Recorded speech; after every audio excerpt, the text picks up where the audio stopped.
Hello friends, राज Bengali में फिर से आप सब लोगों का स्वागत है। तो ये एक और वीडियो है।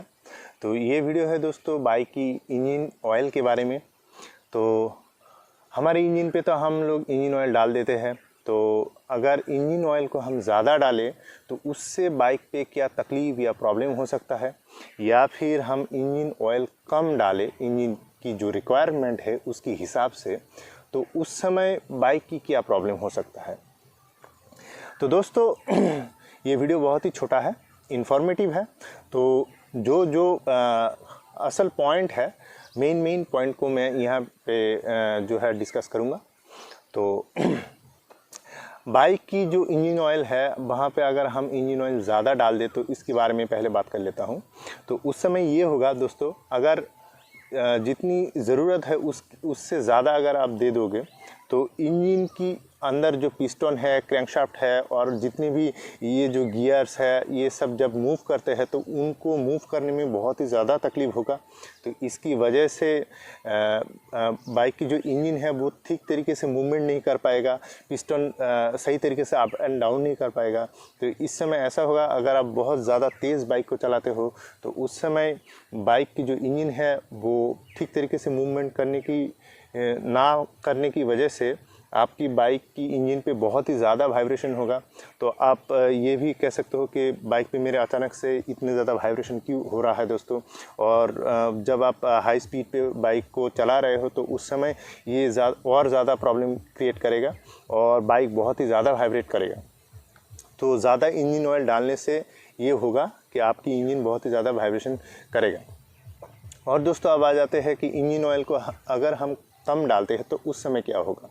तो दोस्तों उस समय मैंने तो पहले ही कहा कि जो इंजन के अंदर जितने भी सारे पार्ट्स हैं वो सारे ही मूव करते रहते हैं। तो उन सब जो ऑयल है वो लुब्रिकेंट का काम करते हैं और ये जो पार्ट्स आपस में अगर घिस के ख़राब ना हो जाए। और ये जो इंजन है आप भी जानते हो कि एक इंजन की जो पिस्टन है और ये जो सारे चीज़ें, तो पिस्टन क्या होता है कि मान लीजिए कि 7,000 8,000 जो अगर आप बहुत ही ज़्यादा हाई रेप करते हो तो ये 7 से 8,000 तक की आरपीएम पे मूवमेंट करता रहता है। यानी कि 1 मिनट में ही ये 7 से 8,000 जो रोटेशन होता है पिस्टन अप एंड डाउन का वो कंप्लीट कर लेता है सिर्फ 1 मिनट में, यानी कि 60 सेकंड पे। तो इतनी कम समय में इतनी ज़्यादा जब मूवमेंट करता है और ये जो गियर्स है, क्लच है, ये सारे जब मूव करते हैं तो बहुत ही ज़्यादा घर्षण होता है। तो ये जो पार्ट्स है, ये मेटल पार्ट्स आपस में घिस के ख़राब ना हो जाए, तो इसीलिए तो इंजन ऑयल को हम लोग डालते हैं, लुब्रिकेंट का काम करते हैं। तो अगर बहुत ही ज़्यादा कम हो जाएगा तो ये जो आपस में मेटल पार्ट्स बहुत ही ज़्यादा घिसने की चांसेस रहेगा। तो इससे जो इंजन है डैमेज हो सकता है और होगा भी दोस्तों।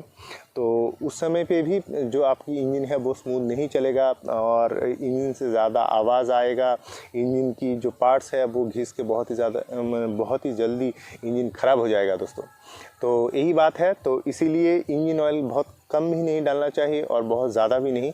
जो इंजन की रिक्वायरमेंट है, आप जब बाइक खरीदोगे तो बाइक के साथ जो मैनुअल बुक आते हैं तो उसमें भी लिखा रहता है। अगर वहाँ पे अगर आप चेक ना करते हो तो फिर इंजन जो होता है, जैसे कि बजाज की बाइक पे अगर मैं बात करूँ तो यहाँ पे इंजन के पास एक छोटा सा मिरर जैसा दिया जाता है जो ग्लास होता है। तो वहाँ पे भी इंडिकेट कर दिया जाता है कि ये मिनिमम और ये मैक्सिमम, इन दोनों के बीच में या फिर मैक्सिमम जो लिमिट है उस तक ही जो इंजन ऑयल को रखना सही है। तो यही था दोस्तों, जो इंजन ऑयल को अगर हम कम रखें तो उस समय क्या होगा और या फिर ज़्यादा रखें तो क्या होगा। तो आशा करता हूँ दोस्तों ये वीडियो आपके काम पे आएगा। और ये वीडियो अगर अच्छा लगता है दोस्तों और किसी काम पे आपके अगर आए तो ये वीडियो आगे भी शेयर कर देना दोस्तों। तो फिर मिलते हैं ऐसे ही कोई नई इंटरेस्टिंग टॉपिक के साथ दोस्तों। तो फिर मिलते हैं नए किसी वीडियो पे। तब तक के लिए आप लोग अच्छे रहिए, खुश रहिए, बाय।